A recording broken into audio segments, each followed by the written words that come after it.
बोले सत्यनारायण भगवान की जय। अथ पंचमो अध्याय।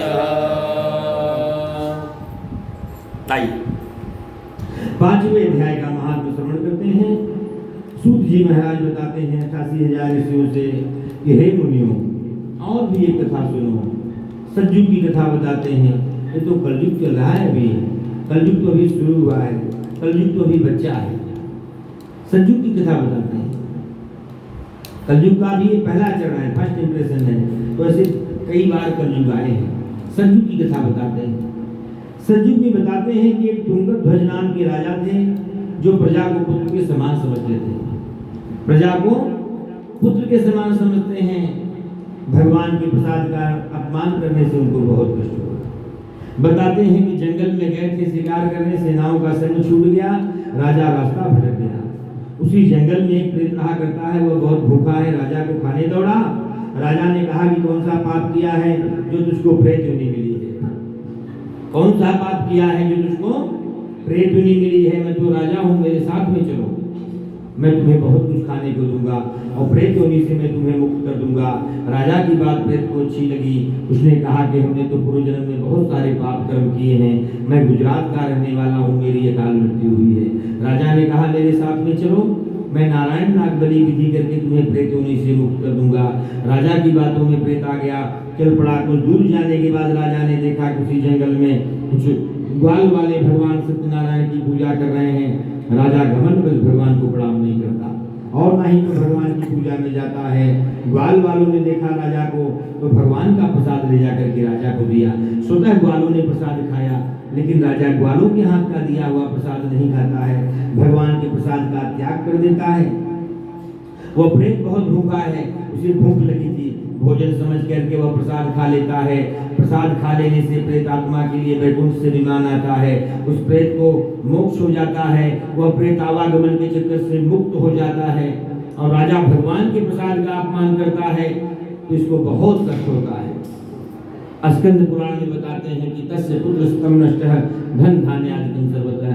राजा के 100 पुत्र थे, सभी मर गए, संपत्ति सब नष्ट हो गई, राजपाट सब नष्ट हो गया। राजा को आश्चर्य हो जाता है, इतनी शक्ति किसके अंदर है? उनके गुरुओं ने कहा इतनी शक्ति तो भगवान में है महाराज, इतनी शक्ति भगवान में है। रंगम करोति राजा नाम रंगमोचर। क्षण भर में भगवान राजा को रंग बना देते हैं, राई को पहाड़ बना देते हैं और पहाड़ को उंगली पे नचा देते हैं। इतनी शक्ति है भगवान में। आपने भगवान के प्रसाद का अपमान किया है, जिससे आपकी यह दशा हुई है। राजा ग्वालों के पास जाता है, विधि पूर्वक भगवान का पूजन करता है। चौथे पन में राजा को सब कुछ प्राप्त होता है और अंत में वैकुंठ हो जाते हैं। सूत जी कहते हैं कि हे मुनियों, सभी मनुष्यों को भगवान में प्रीति रखनी चाहिए, सभी मनुष्यों को भगवान में प्रीति रखनी चाहिए। जो भक्ति भाव से भगवान की पूजा करते हैं, दुखों से छूट जाते हैं, इसमें कोई संदेह नहीं है, यह सत्य है। भगवान की पूजा संपूर्ण फल देने वाली है, कोई भी ऐसा फल नहीं जो भगवान की पूजा से न प्राप्त हो।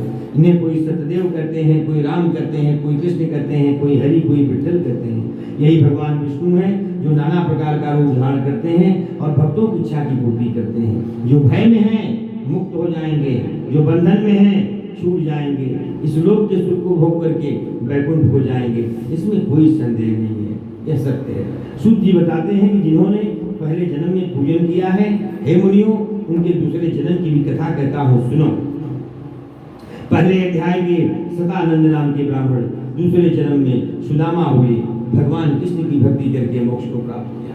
दूसरे अध्याय का लकड़ी बेचने वाला लकड़हारा निषाद राज हुए, भगवान राम की भक्ति कर मोक्ष को प्राप्त किया। तीसरे अध्याय के उल्कामुख राजा दूसरे जन्म में राजा दशरथ हुए, अपने कुल देवता भगवान रंगनाथन स्वामी की भक्ति करके वैकुंठ को प्राप्त किया। चौथे अध्याय के साधु नाम के बनिया दूसरे जन्म में बताते हैं। उल्कामुख के राजा जो है दूसरे जन्म में क्या हुए?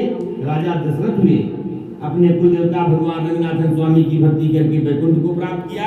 और साधु नाम के जो बनिया हैं बताते हैं कि दूसरे जन्म में राजा मोरध्वज हुए। मोरध्वज की कथा आती है भागवत में, ये अपने बेटे को ही आरे से छीन करके भगवान को देने का वचन स्वीकार किया। पांचवें अध्याय के तुंगध्वज महाराज दूसरे जन्म में स्वयं मनु हुए, संपूर्ण भागवत को सुनकर के वैकुंठ को पधारे।